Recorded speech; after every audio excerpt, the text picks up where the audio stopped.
Hello friends, இது வந்துட்டு செவ்வாய்க்கிழமை இன்றைக்கி செவ்வாய் ஹோரையில் நம்ம வந்துட்டு முருகனுக்கு வெற்றிலை தீபம் போட்டு வழிபாடு பண்ணியாச்சு.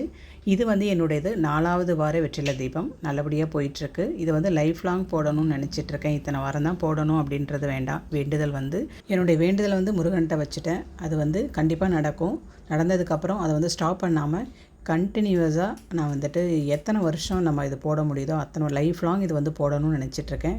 கம்மிங் தேர்ஸ்டே 17th அன்னைக்கு பார்த்திங்க அப்படின்னா ஆடி முதல் நாள் வந்துட்டு நம்மளுடைய குலதெய்வத்தை வழிபாடு பண்ணுறது ரொம்ப நல்லது. அதனால் நிலைவாசல் பூஜையை கண்டிப்பாக மறக்காமல் பண்ணிவிடுங்க. அதுக்கப்புறம் முதல் வாரமே எப்பொழுதும் வந்துட்டு குலதெய்வத்துக்கு மாவிளக்கு போட்டு வழிபாடு பண்ணுறது ரொம்ப நல்லது. சிம்பிளான ஒரு விஷயந்தான். அதை முதல் நாளே பண்ணிடுறது நல்லது. ஒரு சிலர் வந்துட்டு அது வாரத்தில் அந்த 5 வாரத்தில் ஆடி வெள்ளி வருதுங்களா, அதில் எதுலையாவது ஒரு வாரத்தில் வந்து மாவிளக்கு போடுவாங்க. அது வந்து அம்பாளுக்கு செய்கிறது. நம்ம குலதெய்வத்துக்கு மாவிளக்கு போட்டு வழிபாடு பண்ணுறது ரொம்ப நல்லது. இந்த டயத்தில் வந்துட்டு கோவிலுக்கு, அதாவது குலதெய்வ கோவிலுக்கும் போயிட்டு நம்ம வழிபாடு பண்ணலாம். முடியாதவங்க வீட்டிலையே நம்ம வந்துட்டு கலசம் ரெடி பண்ணி அதுக்கு உண்டான நம்ம வந்துட்டு மாவிளக்கு போடுறது, கூழ் வார்க்கிறது, அந்த மாதிரி ஏதாவது நம்ம பண்ணலாம். நம்மளால் முடிஞ்சதை நம்ம செய்யலாம். இந்த வாரம் 4வது வாரம் என்னுடைய வெற்றிலை தீபம். முருகனுக்கு பிடித்த மாங்கனி வச்சு இன்றைக்கி வழிபாடு பண்ணி முடித்தாச்சு.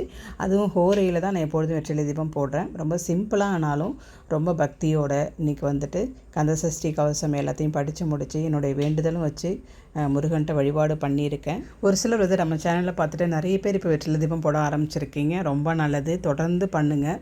கண்டிப்பாக அதுக்கு உண்டான பலன் நமக்கு கிடைக்கும்.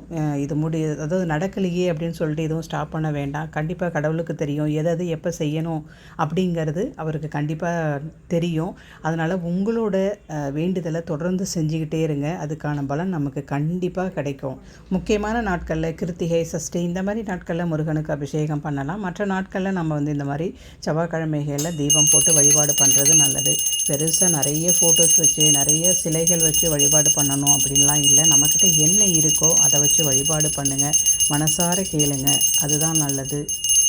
பூஜை அறைக்கு வந்துட்டாலே மனசு வந்து ஒரு சாந்தமாக ஆகிடுது, அமைதியான ஒரு சூழ்நிலை உருவாகிடுது இல்லையா. அதனால் அடிக்கடி நம்ம சாமி ரூமுக்கு வர்றது, சாமியை வணங்குறது ரொம்ப நல்லது. பீஸ்ஃபுல்லாக இருக்கணும் அப்படின்னா டெய்லியும் ஒரு தடவையாவது நம்ம உட்காந்து சாமி கும்பிட்றது ரொம்ப நல்லது.